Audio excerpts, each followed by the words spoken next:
Hey YouTubers, sorry it's been a while since I've done any movie reviews. I know I promised I continue to do movie reviews, even if I view a movie, I'll review it. And I haven't done that because I've been a little busy with family issues and stuff, and daughter pregnancy. I'm a grandpa now, and she's a high-risk pregnancy.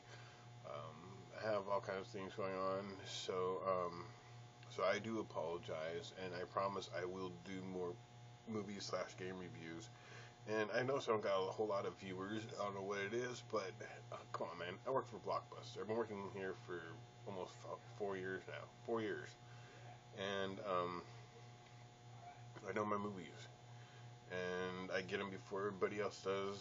So here, let's get started on the review. You know how I started. I start the bad movies first and then get to the good stuff. And I also have a couple games here for the review, so let's get started. So movies I have are Poe,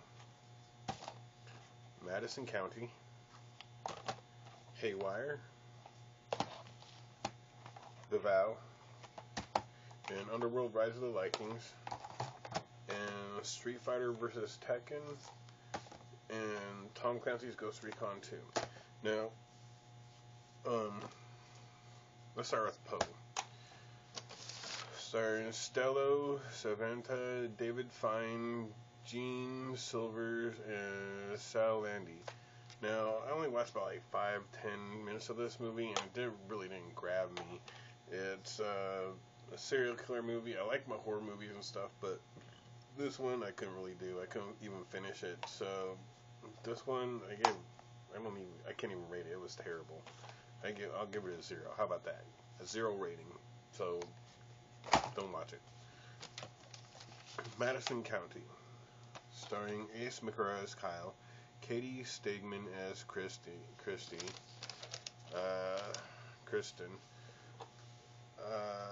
Joan Stumer as Brooke, Natalie Schultz as Jenna, Nick Principal as Damien, Matt Mercer as Will, and Dayton Knoll as David. Now, this movie, it wasn't a bad movie, and it wasn't totally, it was okay, it was entertaining. I'd probably give this movie a 7.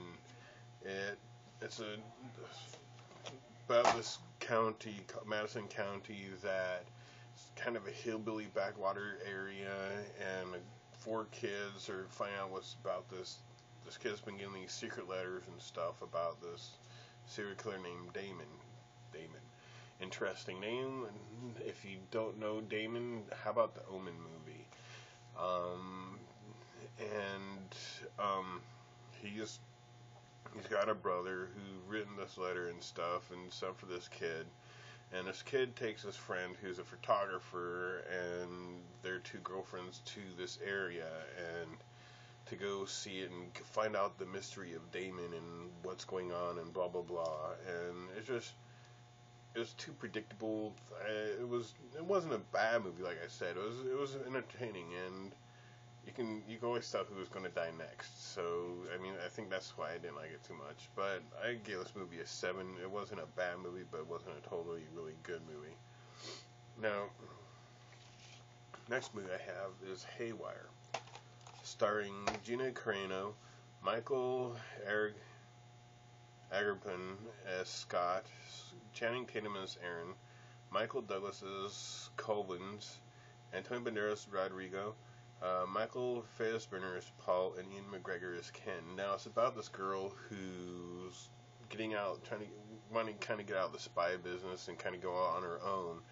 And so her boyfriend, husband, whatever, sets her up to get killed by her own group and stuff.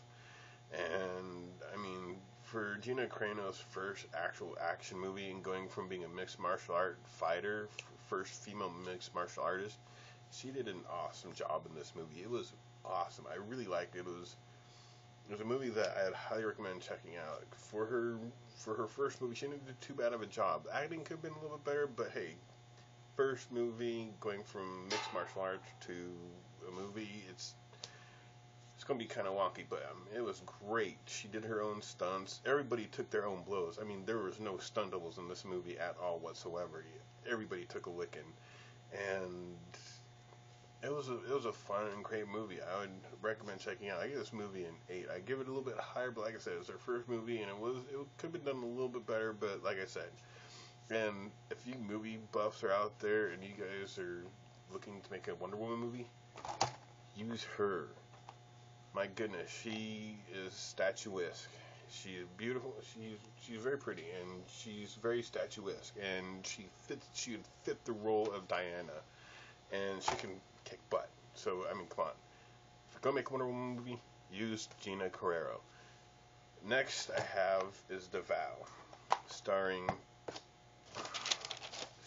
Rachel McAdams as Paige, Channing Tatum as Leo, Jessica Lange as Rita Thornton, Sam Neill as Bill Thornton, and Scott Speedman as Jeremy. Now, this movie is based on a true event that actually something really happened to this husband's wife. They got into some kind of accident and stuff. The wife comes out of her coma and she can't remember who her husband is. She lost 5 years of her life of their being together. And love, I want to say this, love finds a way to bring them back together.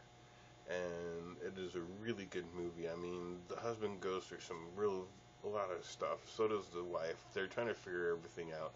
They got family coming back saying one thing and then finding out it's something else. And the only thing that stayed true was her husband. Even an ex-boyfriend tried coming back and tried, like, well, I can restart with her because she lost her memory. She don't remember why she broke up with me. But I don't know. It was very well done. I give this movie a 10. I highly recommend checking out The Vow. Next I have is one of my favorite movies, Underworld, The Awakening.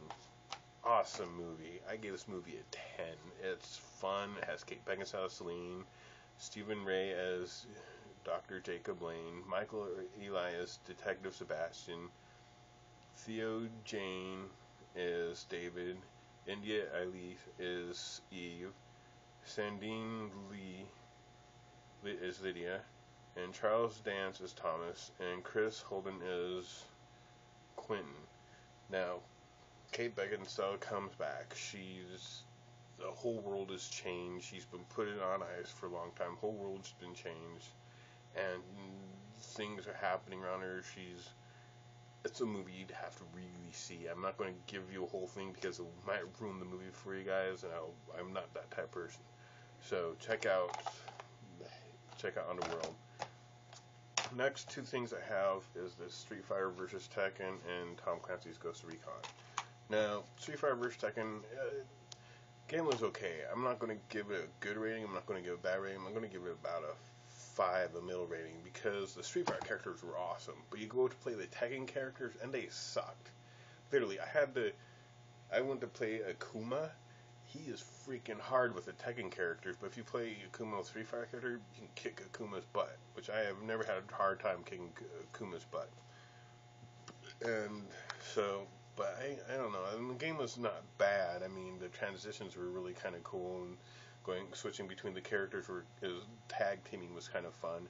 But all in all, if you're gonna go for a good Street Fighter versus Capcom, it's always been good. Capcom versus Marvel 3 is awesome. Check out that game. That was a fun, awesome game. Like I said, I gave this one a 5. And Tom Clancy's Ghost Recon 2. Now, the only reason why I'm playing this game and it took me so long to play it was because I've been playing Tom Clancy's newest free download of the beta trial of Ghost Recon Future Soldier. Both games are really awesome. I really highly recommend checking out the Tom Clancy's if you haven't played them at all. And I love Clancy games. So, rate me if you hate me. Leave me some comments down below. And please watch my reviews. I'll see you next review, and I promise it won't be that long, okay? So, anytime I watch a movie, I'll review it, and I'll let you guys know what's good, what's not, and so check out my channel. Later.